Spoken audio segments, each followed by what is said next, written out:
Hi, I'm Kelly Neal, and this is Thoughts from a TV Geek.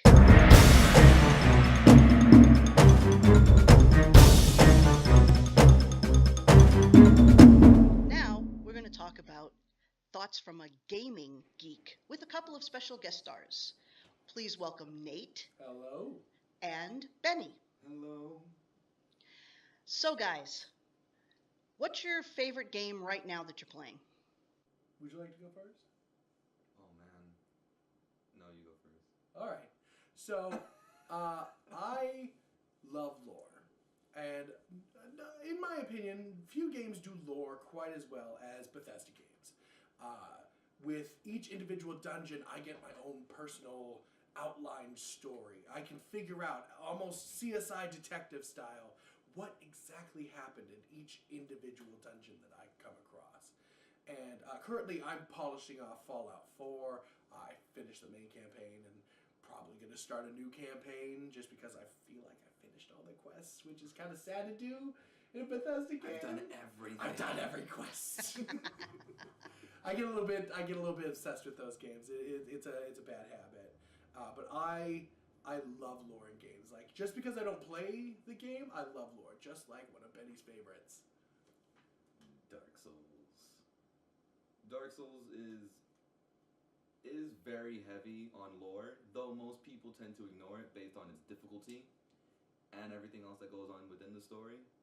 But when I first played Dark Souls, it was, how the hell do I get through this first area? Because it was so difficult. But then after I've beaten the game once or twice or three times, it ended up being, okay, now let me pay attention to everything else around me. And the game is super lore heavy, and it's so interesting. There's so much story that some people even now don't get about the first game. Like, there are some people that don't know that the main villain of the game has kids and where his kids are. I now know where his kids are, and it's mind-blowing because after you've played through the series 1, 2, and 3, like, it all starts to connect, and it's just amazing. So beautiful. It's a beautiful game. You're at what playthrough now? 14? 15? Basically. You think I'm joking, but I'm not. So so Benny, you obsessed. play them over and over when you love them? Oh my god. He It's plays the an living addiction. crap out of them. It's an addiction. Any game he likes. How I see it is that if you play the game, you play it to win in the beginning. You play it to win, And then you go for style points. then, if the game in your mind is good enough, you must do it to completion. Like with him when it came to Bethesda games, when it came to Skyrim and Fallout 4, Dark Souls, Final Fantasy, Bloodborne, those games were so well put together, so well designed that I felt I had to do it justice by 100%ing anything and everything there is. I wanted to know if you guys like the Telltale games. I finished A Wolf Among Us, which I loved. Such a great game. If you haven't heard of it, it's based on Fables, the comics. It feels very much like Once Upon a Time, the game. Yeah. That too, but Once Upon a Time is based Well, on Fables, even though they say very it's not. different. So that was really a fun game. I played the first episode of the new Batman Telltale's game, and I really am liking that, so I can't wait to complete that. And I'm playing Walking Dead. I haven't finished it yet, Okay, but I'm so, playing The you Walking Dead. can't play a Telltale without playing. Exactly. I'm going to warn you. Yeah, you're going to get real attached to some characters, and the game will rip your heart out. I'm That's sure. supposed to be Telltale's like. Yeah, Telltale's Deal. signature is to just take your beating heart and rip it straight out of your chest. For Yeah. fun. And then laugh about it and say, this is what you wanted, right? You got it. Exactly. Just like the real Walking Dead. But yeah, the main characters of the Walking Dead games, of the Telltale series, are so human in their drawbacks and their, like, you can understand from, like, any perspective why people would do what they would do. And that's a big strength from the See? Walking Dead series themselves. That's what's so captivating about the games. It's just like, no matter what happens, you can understand from either standpoint, so it messes with you. So then you have to figure out yourself if what you did was good or not. And that moment, every single time you see blank will remember that, you get that little heart attack of, what did I do? Oh, what did yeah. what did What it, have I What did done? I do? Oh, yeah. What have I done, Lord? But I think like my first like real introduction out of Nintendo, because everybody played Nintendo. You can't go a childhood growing up, especially as a 90s kid, and not have a Nintendo game once in your life. But I grew up off Nintendo, and my first game that I ever played outside of Nintendo was a game called Fable on the Xbox. And that game got me into role-playing games. Like, that game grabbed me. Zelda was indeed an introduction, but that game took me in and threw me. Zelda wasn't really role-playing as much as it was an adventure. Like, it was like you were a hero, sure, but you weren't making choices. Exactly. It was like this. It was like Zelda was like I love fantasy roleplay. I love fantasy roleplay. That's why I like D&D. That's why I like vampires. It's wonderful and it's great. But what got me into them was Fable because it gave the freedom of choice. And I never seen that out of a game. And I still like now it's starting to happen. Now they're giving games where choices matter. Looking at you, Mass Effect. Even though Let's not talk about the end. I'm not gonna get into it right now. Let's not talk about the end. No, because then we're gonna go off forever. But Fable introduced this freedom of choice. I'm not gonna say it was the first game to do it because I'm sure there were many games and I just never played them, or I played them and I forgot about them now. But Fable was indeed that first game to say, "Hey, here's what's going on. What are you gonna do?" And then whatever you did always had a good or bad or both. And it was so great. It was always a catch-22. Always. Fable 1, 2, and 3 always had something. And I played them all. And that was also a game that I played to completion. And I wasted so many weeks, so many months. How long have you been playing that game? About around the time that my parents would be really disappointed in me. Yeah, I can't say. Somewhere in that area. Then you'll see it, and then they're gonna be like. I can't show my parents how long I've played this game because they will never let me play it again. I started playing Fallout Las Vegas, and I just got addicted. New Vegas. And I just was playing it for hours and hours and hours. So yeah, I get all addicted. I finished Mafia II. I really loved that game, and I finished that. And I just playing the crap out of it. And the Noir one, L.A. Noir. L.A. Noir is one of my favorite games of all time. I love that game. Don't even get me started on L.A. Noir. I love that game. I still have some of the side stuff to do because I decided not to go off on the side stuff. I decided to stick to the main story. And so I started doing some of the side stuff now that I finished the game. The other one that I obsessed over and played all the time is Skyrim. Oh, yeah. And I still haven't finished it. You can't.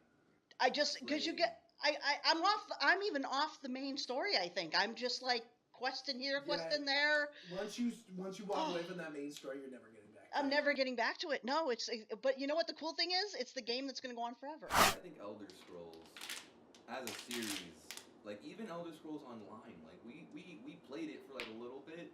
I didn't get into it as much just because like it was very like online heavy. Yeah, it like I had to rely on other people to survive. Yeah. Like I couldn't just like here's my guy and we run into a dungeon and he kills everything and I keep healing him. You know what? I'm gonna play Elder Scrolls Online again. It had an interesting story from what I saw so far. I haven't beaten it. I don't know. I got really bored really quick. I was just like, where's the charm? Like I don't feel like the guy. I feel like the next guy in line. That was Dark Souls. Yeah. Dark Souls made you know that too. Dark Souls yeah, was but, very intimate on that. But here's the thing. Where Dark Souls doesn't lie to you when it goes, no, you're just another one. Elder Scrolls like, oh, you're the chosen one. With That's why there are 42 other chosen ones right in front of you. And it was just like, oh, okay. Yeah, I feel super spectacular and mystical. What does that guy have over there? He's got a horse. Why Can does he I have a horse? No. Can I have a mount? The chosen one doesn't have horses. But then how did he get his? No. He paid real money to get his horse? Nah. Not about that. I'm too cheap for that, thanks. Yeah. I've never played the online stuff. I'm not one of those people that likes to go online and play the multiplayer online games. Play League of Legends. Because you know why? I find Cemented. I find for myself that the story gets lost. You're just there and you're killing stuff in most of those games, and that's what it's about. And if that's what you want to do, then it's great. Go for it. But I like, L.A. Noir and Mafia 3 and, and the Telltale games. I like the story. Some of the complaints of Mafia 3 at the time were that Mafia it was 2. Mafia 2. Sorry, I haven't played Mafia 3 yet. Mafia 2, the complaints were that it was heavy with the cutscenes. I love that. It's like sitting back watching a movie and then you're part of the movie. So I don't mind. I didn't like Mafia 2. No. That's what. I loved it. It's because I played L.A. Noir first. Also, you had. I was playing them So, both at the same time, going I back had and the forth. comparison, like where I'm like, okay, I feel like I am Cole in this Yes. game. In the other one, I feel like I'm playing. Like it's the very big difference between am and playing. Like I don't feel like I'm making his decisions. I feel like he has gone so far, and I cannot do anything that he wouldn't do.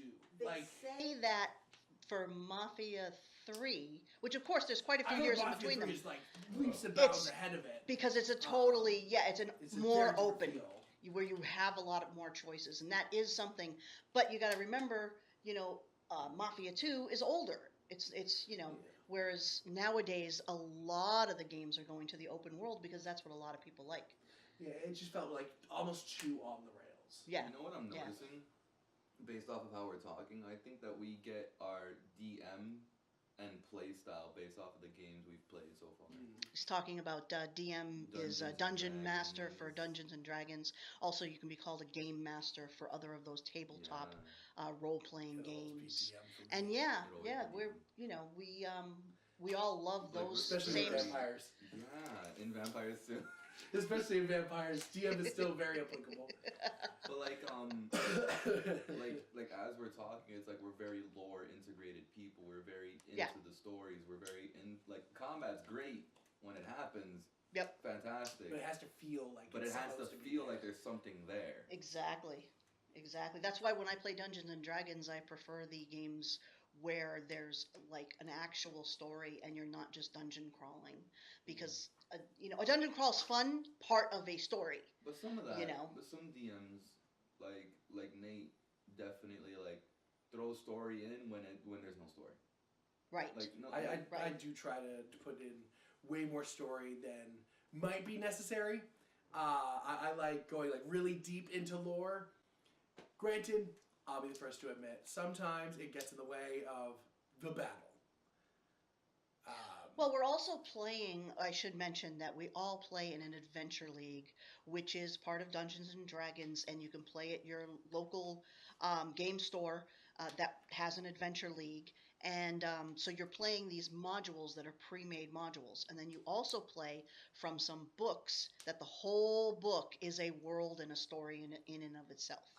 And and we play the books a lot, and that's where you get more story than just the little modules. The modules are meant to be done in the 4-hour time frame that you're playing, and whereas the books go on, and it continues every week with the story until you finish the book. So when you're with the Adventure League and you're playing those modules as a dungeon master, you have to finish that. You can't sidetrack a lot. And as players, because I know I play very differently if I'm playing one of those modules. I know it's a linear story. We got to get it done. I'm not going to go off the rails. I won't let my character go off the rails. So whereas when you're But playing, D-Dens whole different Whole story. different story. Whole different story. She will see the rails and go, I'm "That's-" going there. And she goes, "That's cute," and then jump on a roof over there. Exactly. You know, got to make it interesting. Got to make it fun. Literally. But I stick to my character. That one time. I stick to my character. You know. I think as a style of DMing, I feel like you are definitely like storyteller. Aw. As Nate definitely storytells, and it's a very good thing. Some people don't like because when you tell the story, you get lost in the story and the lore and what's going on rather than having a combat or two, which a lot of people that play D&D like combat. You're better at blending it than I am. I'm all story and battle. Like one battle, Story. 2 battles maybe. Storybooks. You're way better than me, and both of you are definitely way better than me at being like, okay, here's a story. You're gonna enjoy the story, but here's some battles, and this is where that's gonna happen. I think a lot of people because I don't DM too often. It's a very rare occurrence for me to DM, but Dale and Rob that go to our Adventure League game definitely like notice that I tend to make it more real, because like when you go on an adventure, you're going into a dangerous place, you're going up to a place where there's monsters and people that want to kill you. So I make it so that you're gonna have a hard time. And I think that's something that a lot of DMs don't do now. Yeah, I'm far too lenient. I'll be the first to admit I'm far too lenient with my players. Like if the players are doing good, I'll give leniency. If the combat is way too hard, I'm gonna tone it down. But it's like when you go into this place, you're not gonna go into a room with a golden dragon, or in a better case of lore perspective, an ancient red dragon who hates elves, and you have a party of elves. He's not gonna treat them nicely. He's gonna destroy them. That's just what it is, and that's how I do my games. I put Dark Souls into D&D. You get no chance. You get no leniency. You die. Oh well. That's what you signed up for, and that's what you're gonna get. And I think things just roll better that way. What do you think, Kel? Like my storytelling for Vampire. Yeah, where it's like, you want to know what everything you thought was gonna happen? No, here is a bomb in the face. Congrats. Well, and the thing is that we play Vampire the Requiem every Sunday night, and catch it on Twitch at Kelly E. Neal. There you go. There you go. And they throw me completely off the rails in what they do. Just a couple of weeks ago. That far off the rails, like Lupo No. does. I know Lupo does, and Church definitely does. You know, and then the other 2 weeks ago, it was Church and Lupo with this whole different scene that was like, okay, because I didn't write any of it. Something else was happening in the scene, and they took off. And you have to learn to go with it, you know. But the thing with our vampire game is we have hardly any battles. A lot of it is here. It's strategic. It's figuring stuff out. Story. You know, it's a story.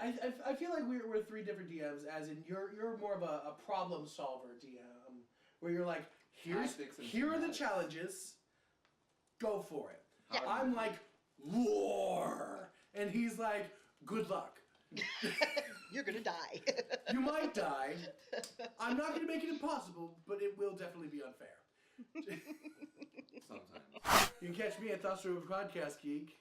Have a podcast you want me to listen to? Tweet me at TFA Podcast Geek.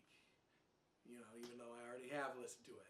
If you want to catch me and Nate and Kelly, you can go visit us at her Twitch channel, Kelly E. Neal, and watch Vampires with Kelly, where you will get to see me play Lupo and Nate here play Mr. Longhorn. Franklin Longhorn. Senator Longhorn. Senator Longhorn and Speaker Augusto. 6 p.m. Eastern Standard Time. Sundays. That's the end of this episode. Thanks for watching. Please check us out, thoughtsfromatvgeek.com. You can tweet me at Kelly E. Neal. And on Facebook, we're Thoughts from a TV Geek. See you next time.